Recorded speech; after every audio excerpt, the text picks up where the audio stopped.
할렐루야. 오늘 함께 은혜 받으실 하나님의 말씀 열왕기상 18장 20절로 21절까지 말씀을 제가 봉독하겠습니다. 아합이 이에 이스라엘의 모든 자손에게로 사람을 보내 선지자들을 갈멜산으로 모으니라. 엘리야가 모든 백성에게 가까이 나아가 이르되 너희가 어느 때까지 둘 사이에서 머뭇하려느냐. 여호와가 만일 하나님이면 그를 따르고 바알이 만일 하나님이면 그를 따를지니라 하니 백성이 한마디도 대답하지 아니하는지라. 아멘. 자, 오늘 저희들은 철로 역정의 14번째 시간으로서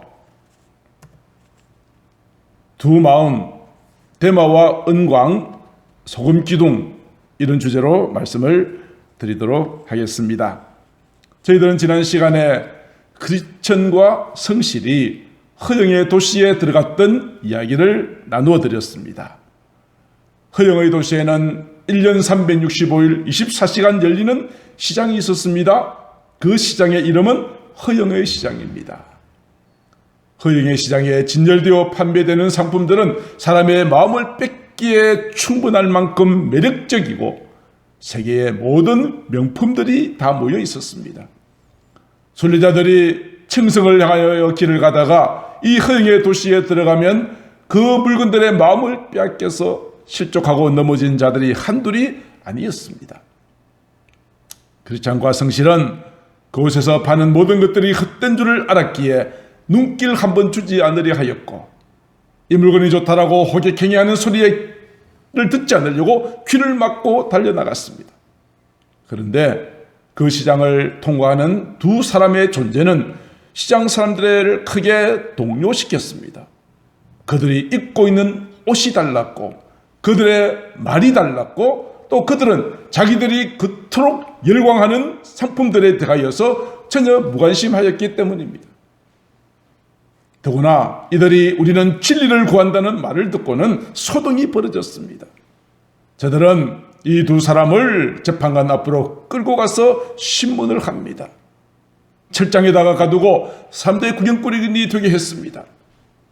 거짓된 3명의 고발자가 나와서 이 두 사람을 고발합니다. 저들은 이 두 순례자를 죽여야 되겠다고 생각을 하고 12명의 배심원들에게 최종 판결을 맡겼더니 만장일치로 두 사람의 유죄가 선고되어졌습니다. 마침내 사람들은 그들을 때리고 채찍으로 때리고 그리고 돌로 치고 마침내 두 사람 가운데 성실을 큰 막대기에다가 멀뚝에다가 묶어두고 불로 태워서 죽였습니다. 성실이 허영의 도시에서 끝까지 믿음을 지키고 세상 일에 마음 뺏기지 않았다는 그 이유 하나 때문에 순교를 당한 것입니다. 그러나 크리스찬은 하나님의 은혜로 말미암아 극적으로 이 허영의 시장에서 빠져나와서 다음 가는 길을 들어가게 되는데, 이제 저들이 통과하게 되는 장소가 오늘 함께 살펴볼 은광산입니다. 크리스찬은 그동안 성실과 함께 동행하면서 서로가 위로가 되었습니다만 이제 성실은 순교했습니다. 홀로 이 길을 가야만 하는 상황이었는데 하나님께서는 또 한 사람의 훌륭한 동행자를 보내어 주십니다. 그의 이름은 소망입니다.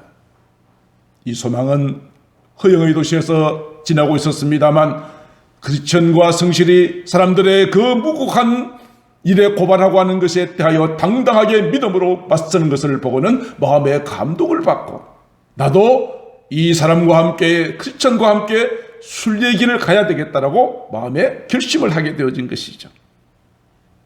성실의 순교는 또 한 사람의 회심자를 낳았습니다. 그의 이름은 소망입니다. 이제 허영의 도시에서 빠져나온 크리스찬은 소망과 함께 길을 걸어갑니다. 길을 걸어가다가 다음으로 만난 사람이 그의 이름은 두 마음입니다.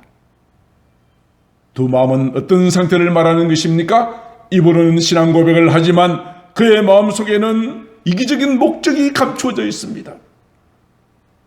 그의 말은 부드럽고 점잖고 친절하였지만은 사람들로부터 신사라고 인정은 받았지만 경건의 모양은 갖추었지만 그 마음속엔 진실이 없고 경건의 능력이 없는 자였습니다.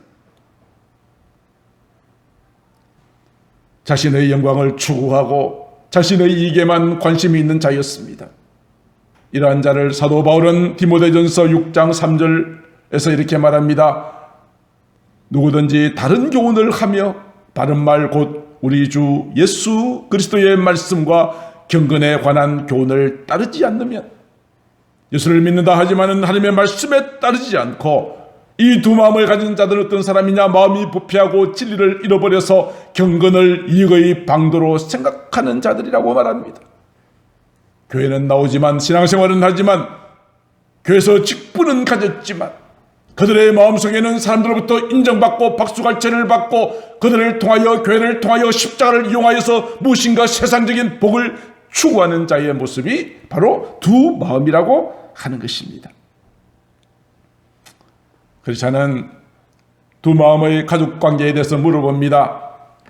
그랬더니 자기의 친척과 가족들의 이름을 말하는데 이들의 이름 속에 두 마음을 가진 사람의 특징들이 나옵니다.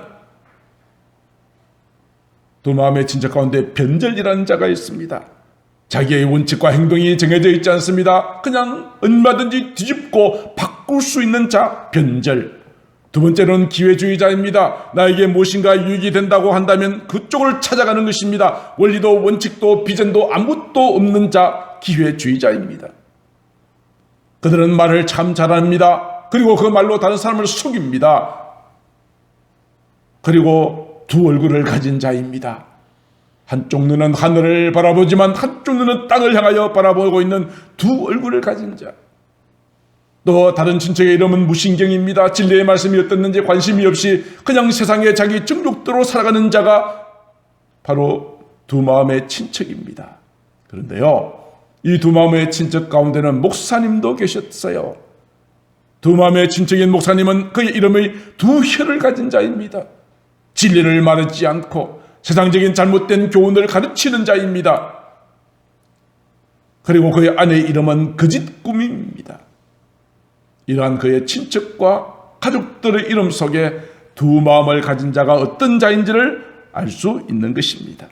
겉으로 볼 때는 참으로 신앙의 가문이죠. 그의 집안에 목사님도 있었으니까 말이죠. 이 두 마음은 자기의 종교적인 신념을 이렇게 말합니다. 나는 시대적인 변화나 흐름, 세상의 풍조에 맞서려 하지 않습니다. 우리는 세상의 풍조도 따라가면서 나는 신앙생활을 합니다. 나는 신앙생활이 순탄하고 사람들로부터 박수 갈채를 받을 때는 주님과 동행합니다. 상황과 현실을 파악해서 어려움이 닥칠 것으로 판단되면 나는 피해버립니다. 숨어버립니다. 사랑하는 성도 여러분, 저희들 가운데도 이와 같이 두 마음을 가진 자가 있을 것입니다. 하나님의 말씀보다는 세상의 풍조를 따라갑니다. 세상과 거스르는 동안에 내게 다가올 그 모든 원망과 불평과 어려움을 나는 감내하고 싶은 마음이 전혀 없는 것이죠. 옳지 못한 것이지만 세상과 타협하여 받아들입니다. 편안하게 신앙생활을 하려고 합니다. 생색내기를 좋아합니다. 그리고 힘들고 굳은 일을 만나게 되면 숨어버리는 자, 두 마음을 가진 자입니다. 저는 오늘 저와 여러분들이 이러한 두 마음을 가진 자와 같은 자가 한 분도 없게 되기를 주의 이름으로 축복합니다. 예수님이 계실 때도 이 두 마음을 가진 자들이 많았습니다. 겉으로는 정말 아름다운 경건의 모습을 가지고 있었지만 그 마음속에는 시기심이 가득하였고 가난한 과부들의 재산을 삼켜버리는 자들이 있었습니다. 자기들이 만든 규례로 남을 판단하면서 남을 정죄하고 스스로를 납변하고 인정받기를 원했던 자들이 있었습니다. 그들이 누구입니까? 바리새인들이었습니다. 예수님은 그들을 향하여 책망하십니다. 외식하는 바리새인과 서기관들이여, 너희들에게 화가 있을지로다. 너희들은 회칠한 무덤과 같다라고 책망하셨습니다. 겉과 속이 다른 신앙생활이 두 마음의 신앙생활입니다. 또 어떤 것들이 있을까요? 차갑지도 않고 뜨겁지도 아니한 신앙생활, 미지근한 신앙생활도 두 마음입니다. 요한계시록에 보면 라오디게아 교회를 향하여 책망하실 때 이렇게 말씀하셨지요. 네가 이같이 미지근하여 뜨겁지도 않고 차지도 않다. 하나님께서는 미지근한 신앙을 가장 역겨워하십니다. 음식을 먹고 소화가 안 되면 어떻게 하면 시원해집니까? 토하면 시원해집니다. 소화되지 않은 음식 때 다 쏟아져 나옵니다. 이와 같이 차갑지도 뜨겁지도 아니한 미지근한 신앙을 내가 너를 토하여 버리겠다고 말씀하여 주셨습니다. 오늘 여러분들의 가슴이 뜨거워지게 되기를 소망합니다. 여러분들의 가슴 속에 거룩한 성령의 불로 활활 타오르게 되기를 주의 이름으로 간절히 축복합니다. 구약을 보면, 열왕기서에 보면 아합 왕이 오늘 그랬던 본문의 말씀이죠. 악한 왕이었습니다. 엘리야 선지자가 내가 믿는 하나님이 참 하나님인지 당신이 섬기는 바알이 참 하나님인지를 대결을 벌이자고 합니다. 아합은 모든 바알의 선자들 다 불러 모으고 백성들도 이 대결을 보기 위해서 갈멜산에 모여들었습니다. 그때 엘리야가 백성들에게 했던 말이 있습니다. 열왕기상 18장 21절 말씀입니다. 너희가 어느 때까지 둘 사이에서 머뭇하려느냐? 여호와가 하나님이라면 그를 따르라. 만약에 바알이 하나님이라면 그를 따르라. 여호와냐 바알이냐 하나님이냐 세상이냐 선택하라고 엘리야는 백성들을 향하여 촉구하였습니다만 백성들은 어떤 반응을 보였습니까? 엘리야는 이것을 기도했겠죠. 알겠습니다. 오늘 이 모든 대결 가운데 하나님이 참 하나님이시라면 하나님을 따르겠습니다. 그렇게 말하기를 기대했겠지만 백성들은 한마디도 대답하지 않았습니다. 왜요? 하나님과 세상 양다리 걸쳐놓은 양다리 신앙, 두 마음의 신앙을 그들은 보여주었기 때문입니다. 사랑하는 성도 여러분, 우리는 언제까지나 두 마음을 품고 있으면 안 됩니다. 외식하는 바리새인과 서기관들처럼 책망을 받게 될 것입니다. 미지근한 신앙을 가졌던 라오디게아 교회처럼 토하여 내침을 받게 될 것입니다. 사랑하는 성도 여러분, 우리의 마음은 오직 하나이어야 합니다. 우리가 바라보는 시선은 오직 예수 그리스도 그분 한 분이어야 합니다. 좌로나 우로나 치우쳐서는 될 일이 아닌 것입니다. 사도 베드로는 이렇게 말했습니다. 베드로전서 1장 8절로 9절 예수 그분을 너희가 보지 못했으나 사랑한도다. 이제도 보지 못하나 믿고 말할 수 없는 영광스러운 즐거움으로 기뻐한다. 보지 못한 예수를 사랑하고 믿음으로 어떤 기쁨이 온다는 것입니까? 무엇을 바라본 것이죠? 1장 9절에 이렇게 말하죠. 믿음의 결국 영혼의 구원을 받음이라. 내가 세상에 모든 것을 다 얻는다 할지라도 내 영혼 구원받지 못하고 심판을 받게 되어진다면 가장 불쌍한 자가 되고 말 것입니다. 내가 모든 것을 다 잃어버린다 할지라도 오직 내 영혼의 구원을 받는 것, 이것이 우리의 삶의 유일한 목적이요 우리가 나아가는 길이어야 할 것입니다. 영혼의 구원을 받고 난 다음에 어떻게 합니까? 우리를 불러주시고 택하심을 굳게 붙잡아야 합니다. 그래야 할 때 하나님께서는 영원한 나라에 들어감을 우리에게 허락하여 주신다고 말씀하셨습니다. 사랑하는 성도 여러분, 이제 우리의 삶의 목적은 무엇이 되어야 할까요? 오직 나를 구원하사 나를 사랑하사 나를 구원하신 하나님의 은혜를 감사하고 그분을 기쁘시게 해드리고 그분을 영광스럽게 해드리는 것이 우리 삶의 목적이어야 하는 것입니다. 세상의 풍조를 따라간다면 우리에게는 마침내 믿음의 길을 떠나게 되고 말 것입니다. 두 마음이 크리스찬과 소망과 함께 동행하겠다고 말하자 크리스찬은 이 두 마음에게 이렇게 말합니다. 우리와 함께 가려면 환난이나 역경이 와도 꿋꿋하게 맞서 싸워야만 합니다. 상황이 순탄할 때뿐 아니라 어려운 일이 생길 때에도 신앙을 지켜야만 합니다. 사람들의 갈채를 받을 때뿐 아니라 손가락질을 받더라도 이 길을 끝까지 가야만 합니다. 이 말을 듣고 두 마음을 가진 이 사람은 크리스찬과 소망을 함께 가는 일을 포기해버립니다. 뒤에서 멀찍하게 따라갑니다. 뒤따라오던 이 두 마음은 어릴 때부터 함께 자랐던 친구들을 만났습니다. 그 친구들의 이름은 첫 번째로 세상 사랑입니다. 세상을 사랑하는 것입니다. 두 번째는 돈을 사랑하는 것입니다. 세 번째로는 내가 가진 것을 움켜쥐고 가난한 자, 궁핍한 자를 돌봐주지 않는 마음을 가졌던 인생. 이것이 두 마음의 친구들입니다. 네 사람의 공통점이 무엇입니까? 종교의 이름은 가지고 종교를 이용하여서 자기의 이익을, 자기의 세상적인 쾌락을 추구하는 면에 있어서는 그들은 아주 전문가들이었다는 사실입니다.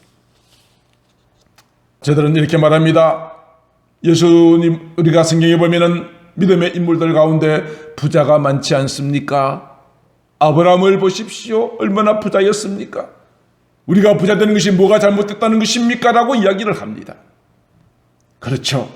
예수 믿는 사람이 가난하게 살라는 법은 없습니다. 예수 믿는 사람도 물질의 복을 받은 사람이 얼마든지 있습니다. 그런데 하나님께서 아브라함을 부르실 때에 어떻게 부르셨습니까? 창세기를 보면 이렇게 말하고 있지요. 내가 너로 큰 민족을 이루고 내게 복을 주리라. 그래요, 아브라함은 복받은 자입니다. 너의 이름을 창대하게 하리라. 그렇습니다. 아브라함은 믿음의 조상이라고 하는 영광스러운 이름을 가진 자입니다. 너는 복이 될지라. 그래요, 아브라함은 복을 받고 이름이 창대하게 되고 큰 민족을 이루는 축복의 주인공이 되었습니다. 그러나 아브라함이 너 혼자만 이것을 누리라고 하신 것이 아니었습니다. 3절에 이렇게 말하고 있습니다. 너를 축복하는 자에게 내가 복을 내리고 너를 저주하는 자에게 내가 저주할 것이니 땅의 모든 민족이 너로 말미암아 복을 얻을 것이라. 너 때문에 복받게 되고 네가 가는 곳마다 너와 함께 했던 사람들이 함께 복받게 하는 것이 내가 너를 축복하고 너를 불러낸 이유라고 말씀하신 것입니다. 창세기 18장 18절에도 그렇게 말합니다. 아브라함은 강대한 나라가 되고 천한 만민이 그로 말미암아 복을 받게 될 것이 아니냐. 그렇습니다. 여러분들이 가는 곳마다 함께 있는 자들이 여러분들 때문에 복받는 자가 되기를 축복합니다. 요셉도 비록 애굽의 종으로 팔려갔지만 그와 함께 있었기 때문에 포디발의 집이 복을 받았습니다. 감옥에 들어갔지만 감옥의 전옥이 복을 받았습니다. 애굽이라고 하는 그 이방 나라 7년의 흉년 기한이 왔지만 요셉 때문에 그들은 흉년을 면하게 되어졌습니다. 저와 여러분들이 모든 자들에게 복을 끼치는 자가 되어야 하고, 우리에게 복 주신 이유는 이러한 일을 감당하려고 복 주셨다는 것을 알아야 하는데, 두 마음과 그의 친구들은 자기가 가진 것을 움켜쥐고 더 많은 돈을 가지려고 했던 바로 그런 자들이었다 하는 것입니다. 이스라엘 민족들은 하나님의 영적인 축복보다는 세상적인 복을 더 원했습니다. 그래서 이스라엘 민족들이 가나안 땅에 들어가고 난 다음에 가나안의 모든 문화와 우상 숭배에 빠져서 하나님을 버려버리지 않았습니까? 사랑하는 성도 여러분, 우리가 세상의 축복만을 추구하는 신앙을 기복신앙이라고 합니다. 복받기 위해서 예수 믿는다, 기복신앙이라고 합니다. 그러나 우리가 이것만을 구하는 기복신앙은 잘못된 것입니다. 우리는 예수님을 믿음으로 말미암아 우리의 죄가 용서함을 받았습니다. 예수님을 믿음으로 우리는 하나님의 자녀로 거듭나게 되었습니다. 천국을 상속받게 되었습니다. 멸망하지 않고 영생을 얻게 되었습니다. 이 모든 것들은 하나님의 은혜입니다. 우리는 이런 은혜를 받은 자들이죠. 이 은혜를 받았으면 우리는 어떻게 살아야 할까요? 하나님의 자녀답게 나를 사랑하사 독생자 예수 그리스도를 아낌없이 이 땅에 보내신 하나님의 마음을 기쁘시게 해드리는 것이 우리가 마땅한 도리가 아닐까요? 예수님께서 산상설교 가운데 이렇게 말씀하셨죠. 너희 빛을 사람들 앞에 비치게 하여 너희의 착한 행실을 보고 하늘에 계신 아버지께 영광을 돌리게 하라고 말씀하셨습니다. 그렇습니다. 우리가 정말 배어망덕한 짐승과 같은 그런 존재가 아니라면 내게 은혜 베푸신 하나님 앞에 감사해야 하며 하나님 앞에 영광 올려드리는 삶을 살아야 될 줄로 믿습니다. 세상 사람들은 무엇을 먹을까 마실까 입을까를 염려합니다. 그러나 하나님의 자녀는 어떻게 하라고 말씀하십니까? 너희가 먼저 구할 것이 있다. 먹을까, 먹는 것, 입는 것, 마실 것을 구하는 것은 이방인들이 구하는 것이지만 너희들은 먼저 그의 나라와 그의 의를 구하라. 하나님의 나라를 구하고 하나님의 의를 구하게 될 때에 이 모든 것들은 너에게 더하여 주시겠다고 약속하여 주셨습니다. 이제 크리스찬은 두 마음과 헤어지면서 소망에게 이렇게 말합니다. 소망씨, 이제는 한 발자국도 치우치지 말고 우리가 가야 할 길을 계속해서 갑시다. 이제 크리스찬과 소망은 계속하여 길을 걸어갑니다. 갔더니 가장 먼저 안락의 초원을 만났습니다. 그동안 힘들었습니다. 피곤했습니다. 지쳤습니다. 그들에게 하나님께서 쉼을 주시고 영적인 에너지와 영적인 능력을 공급하여 주십니다. 위로하여 주시고 평안함을 주시는 안락의 초원을 만났습니다. 그러나 이곳에서 오래 있지 않았습니다. 그들이 가야 할 길이 있었기 때문입니다. 안락의 초원을 지나자 작은 언덕이 하나 보였습니다. 그 언덕에는 은으로 가는 광산이라고 하는 팻말이 붙어있는 것을 보았습니다. 은을 캐는 광산입니다. 수많은 사람들이 그 광산 안에서 은을 캐고 더 많은 재산, 금과 은을 가지려고 애를 쓰는 모습들이 보여졌습니다. 은광산은 우리에게 무엇을 의미하는 것일까요? 세상의 부귀영화, 돈에 대한 강력한 유혹을 말하는 것입니다. 허영의 시장이 그러하였듯이 당신이 내려가서 은을 캐면 당신이 부자가 될 것입니다 라고 하는 이 강력한 유혹이 은광산을 통해서 나타나게 되어진 것이죠. 여러분들에게 큰 돈을 벌 수 있는 기회가 있다라고 한다면 여러분들 어떤 마음이겠습니까? 이 부정한 일이지만 너가 한 번만 눈 감고 일을 하면 너에게 큰 돈이 생길 것이라고 하는 유혹이 온다면 여러분들도 기가 솔깃하지 않겠습니까? 나도 한번 가져보고 싶다는 마음이 들지 않겠습니까? 은광산은 이와 같이 두 사람에게 굉장히 매력적인 것이었습니다. 은광산 앞에서 한 사람을 만났습니다. 그의 이름은 데마였습니다. 데마가 누구였습니까? 데마가 지나가는 두 순례자에게 한번 와서 구경하라고 이야기합니다. 그 차는 데마가 어떤 사람인지 잘 알고 있습니다. 데마가 누구입니까? 한때 사도 바울의 신실한 동역자였습니다. 빌레몬에게 편지를 쓸 때 그 편지의 끝에 이렇게 데마를 소개하죠. 나의 동역자 데마가 문안한다고요. 사도 바울이 가는 곳마다 교회를 세우고 위대한 일을 행할 때 이 데마는 사도 바울의 신실한 동역자였습니다. 골로새 교회에 편지할 때도 데마가 등장합니다. 사랑받는 의사 누가와 또 데마가 너에게 문안하느니라.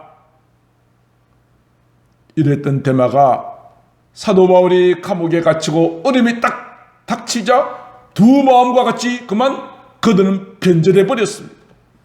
디모데후서 4장 10절에 이렇게 말합니다. 데마는 나를 떠났다. 세상을 사랑하였기에 세상을 사랑하여 나를 버리고 갔다라고 이야기를 합니다. 세상이 더 좋았다는 것입니다. 허영의 시장에서 바라보았던 그 세상의 부귀영화, 은광산에서 바라보았던 이 모든 재물에 대한 유혹이 데마로 하여금 사도 바울을 버리고 세상으로 나가게 만들었다 하는 것입니다. 사랑하는 성도 여러분, 그러나 우리는 이 데마가 이 은광산으로 들어오라고 하는 유혹을 우리는 뿌리쳐야 합니다. 은광산에는 수많은 시련들이, 수많은 유혹들이 기다리고 있습니다. 진정한 복이 있는 사람은 어떤 사람이라고 말합니까? 시편 1편에 이렇게 말하고 있죠. 죄 짓는 자리에 머물지 않는 사람이라고. 나에게 많은 부귀영화가 마치 보장된 것처럼 보인다 할지라도 그러한 부귀영화 때문에 주를 버리는 자리에 들어서지 않는 것이 복 있는 자라고 말합니다. 복 있는 사람은 악인들의 꾀를 따르지 아니하며 죄인들의 길에 서지 아니하며 오만한 자들의 자리에 앉지 않는다고 말하는 것이죠. 소돔과 고모라 성이 멸망당할 때 롯은 속히 그 땅을 떠나야만 했습니다. 그곳에 머물러 있으면 망하기 때문입니다. 우리는 죄 짓는 자의 자리, 그들의 꾀, 그들의 길, 그들의 자리에 가까이 하지 않고 떠나는 것이 우리에게 필요한 것입니다. 소망은 처음에 데마의 말을 듣고 은광산에 대하여 귀가 솔깃했습니다. 그러나 크리스찬은 안 된다고 막았습니다. 그렇지 않은 소망에게 대마가 어떤 사람들을 두 사람을 예를 들어서 말합니다. 대마는 게하시와 같은 사람입니다. 게하시는 엘리야의 종이었습니다. 그는 탐욕 때문에 주인을 속였습니다. 이것 때문에 온몸에 문둥병이 걸렸습니다. 또 대마는 어떤 사람이냐? 가룟 유다와 같은 사람이라고 말합니다. 가룟 유다는 은스러기를 받고 예수를 팔아넘긴 사람입니다. 돈 때문에 예수를 배반한 사람입니다. 이러한 가룟 유다는 마지막에 어떻게 되어졌나요? 나뭇가지에 목매달아 자살했습니다. 우리가 대마의 유혹에 빠진다면 게하시와 같이 가룟 유다와 같은 그런 심판에 이르게 될 것이고 마침내 믿음의 길에서 떠나게 될 것임을 경고하였습니다. 세상의 쾌락이나 즐거움에 마음 뺏기지 않고 끝까지 믿음의 길을 가는 것이 순례자의 길이라고 하는 것입니다. 이제 대마의 유혹을 뿌리친 이 두 사람은 계속하여 길을 가다가 한 돌기둥을 보았습니다. 돌기둥에는 이런 글자가 새겨져 있었습니다. 롯의 아내를 기억하라. 롯의 아내를 기억하라 하는 그런 글자가 새겨져 있었습니다. 무슨 의미입니까? 하나님께서 죄악으로 가득한 소돔과 고모라 땅을 멸망시키려 하셨습니다. 그때 천사를 미리 보내어서 롯과 그의 가족들에게 속히 이 성을 빠져나와라. 절대로 뒤돌아보면 안 된다라고 경고했습니다.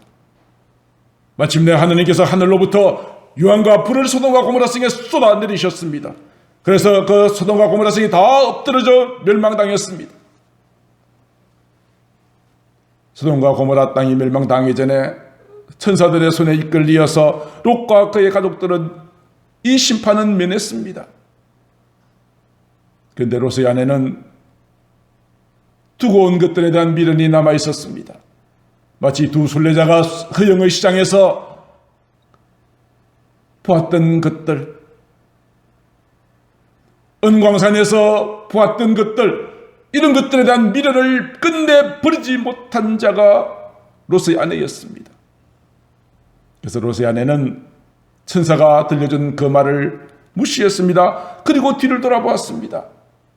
뒤를 돌아보는 순간 소음기둥이 되고 말았습니다.